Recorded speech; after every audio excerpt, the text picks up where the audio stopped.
एक बच्चे का भी मैसेज आया कि सर रोना आ रहा है और आप बोल रहे हो ना कि मॉड्यूल के क्वेश्चंस लिमिटेड है, बस उतना कर लो, तो वो भी नहीं हो रहे। तो और कुछ प्लान है क्या जिससे हमारे 40-50 नंबर आ जाए? मैं लेके आया हूं तुम्हारे लिए लास्ट रिजॉर्ट प्लान कि अब तुमको पास होने से कोई नहीं रोक सकता। मॉड्यूल के क्वेश्चंस भी मत करो सारे के सारे, कुछ एक ट्रिक बताता हूं मैं तुमको, सुनो। How to score full marks in theory without studying much, क्योंकि अभी टाइम नहीं है, वो बताऊंगा। 5 एग्जाम राइटिंग हैक्स बताऊंगा कि कैसे पेपर प्रेजेंट करने हैं, और 2 प्रो टिप्स जो कि तुम्हारे आसानी से 25 to 30 मार्क्स बढ़ा देगा। लेकिन सब्सक्राइब करे बिना ये वीडियो को मत देखना, सब्सक्राइब करके ही देखना सर। गोल्डन एडवाइस पहले मेरी सुनो, स्मार्ट वॉच लो, उसमें timer based time bound studies करो सर। अगर मैंने ये पर्टिकुलर सम उठाया तो 15 मिनट के अंदर अंदर खत्म होना ही चाहिए, क्योंकि अब उतना टाइम अपने पास नहीं है, ठीक है। कैलकुलेटर पे फटाफट करके आगे बढ़ो, पर्टिकुलर्स वगैरह फॉर्मूला वगैरह मत देखो, बस फिगर्स मैच करके आगे बढ़ो। अब लास्ट रिजॉर्ट प्लान, भाई मॉड्यूल के लिमिटेड क्वेश्चंस भी नहीं हो रहे, क्या करो सर? सर मॉड्यूल में 2 प्रकार के क्वेश्चंस होते हैं, इलस्ट्रेशन और टेस्ट योर नॉलेज। हाँ सर, इलस्ट्रेशन को भाड़ में जाने दो, खाली टेस्ट योर नॉलेज के क्वेश्चंस कर लो, ठीक है सर। ऐसे तो रिकमेंडेड है कि तुमको मॉड्यूल के सारे क्वेश्चंस करने हैं, चाहे वो इलस्ट्रेशन हो, टेस्ट योर नॉलेज हो, प्रैक्टिस क्वेश्चंस हो। लेकिन जो लोग गिव अप करने की सोच रहे हैं, सिर्फ टेस्ट योर नॉलेज कर लो, ठीक है। टाइम है तुम लोग के पास तो प्लीज सब करो, illustration, test your knowledge, practice question सब करना है तुम लोग को, ठीक है।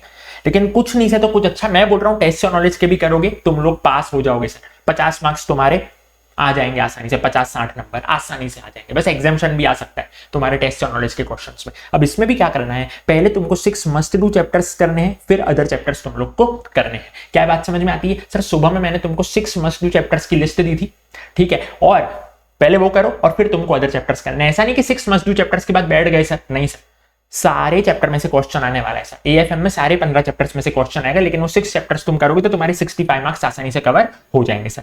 थ्योरी एक्स बताओ कि सर ज्यादा से ज्यादा कैसे मार्क्स ले थ्योरी में बिना पढ़े। सबसे पहले थ्योरी तुमको कल सुबह करनी है एग्जाम वाले दिन पे, आज तुमको सम्स पे फोकस करना है, क्योंकि थ्योरी तुम सुबह में फ्रेश माइंड से करोगे, रिकॉल हो जाएगी।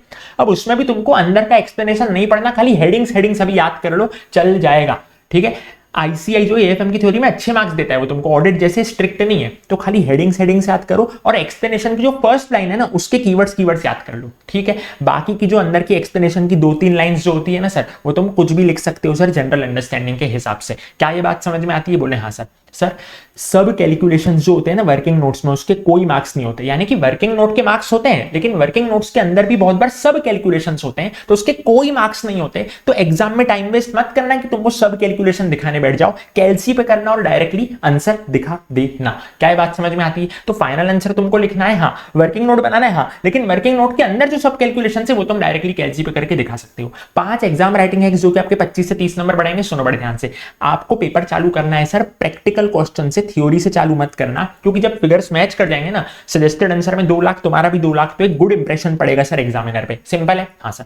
कंक्लूजन वो लोग मांगते हैं, for example which option to exercise, question में 2 ऑप्शन दे रखे हैं, ऑप्शन 1 ऑप्शन 2, तो ऐसा नहीं तुम खाली कैलकुलेशन करके आ जाओ, ऑप्शन 1 में 2 लाख, ऑप्शन 2 में 2.5 लाख। अरे बताओ कि सर ऑप्शन 1 एक्सरसाइज करना है, ऑप्शन 2 एक्सरसाइज करना है, तो जब वो क्वेश्चन में कुछ स्पेसिफिकली पूछे तो तुमको उसका कंक्लूजन भी लिख करके आना पड़ेगा, ठीक है। हाँ सर, तुमको है ना खाली ऐसा नहीं लिखना, फॉर एग्जाम्पल कोई चीज है 15, तो तुमको लिखना है वो 15 क्या है, 15%, 2 लाख ऐसा नहीं लिखना, ₹2 लाख, यानी कि जो यूनिट्स होती है ना वो मैटर करती है, नहीं तो तुम्हारे मार्क्स कटेंगे। खाली 2 लाख लिखोगे नहीं चलेगा, ₹2 लाख, यानी जो भी यूनिट्स है ना आगे वो तुमको लगानी पड़ेगी। सिंपल है सर। शॉर्ट फॉर्म्स आप यूज कर सकते हो पर्टिकुलर्स वाले कॉलम में, जैसे कि ईपीएस यूज कर देना, कोई तुम्हारे मार्क्स नहीं कटेंगे, मार्क्स खाली फिगर्स के होते हैं। कोई इसमें थ्योरी नहीं लिखनी होती, जैसे पता है एफआर में इंड एस का आंसर चालू करने से पहले 2 लाइन की थ्योरी लिखनी होती है, एएफएम में ऐसा कुछ नहीं होता।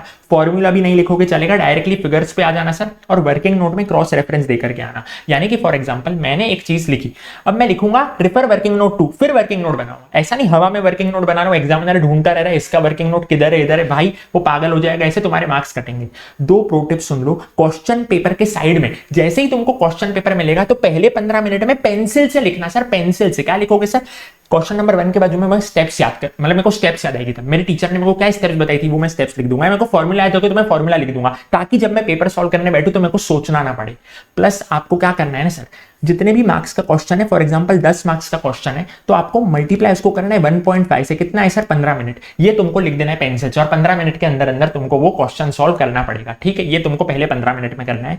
टफ पेपर आया तो क्वेश्चन नंबर 1 हमेशा टफ रहने वाला है सर, तो तुमको क्या करना है, पेपर को उल्टा घुमाना है और लास्ट क्वेश्चन से पढ़ना चालू करना है। और ऐसा मत सोचना कि पहले मैं डिस्क्रिप्टिव करता हूं, बीच में कहीं एमसीक्यू कर लूंगा फिर डिस्क्रिप्टिव करूंगा। अगर टफ पेपर आया ना तो जो तुमको आता है पहले तुम करो, तुमको पहले एमसीक्यू बन रहा है तो एमसीक्यू करो, डिस्क्रिप्टिव बन रहा है डिस्क्रिप्टिव करो, क्योंकि एमसीक्यू भी 30 मार्क्स का होता है सर, एक अच्छा पोर्शन होता है। तो ऐसा मत सोचना भाई मेरे को नहीं आ रहा है तो भी मैं डिस्क्रिप्टिव पहले करूं। क्या ये बात समझ में आती है? वीडियो को लाइक कर देना और चैनल को सब्सक्राइब करे बिना तो जाना ही मत।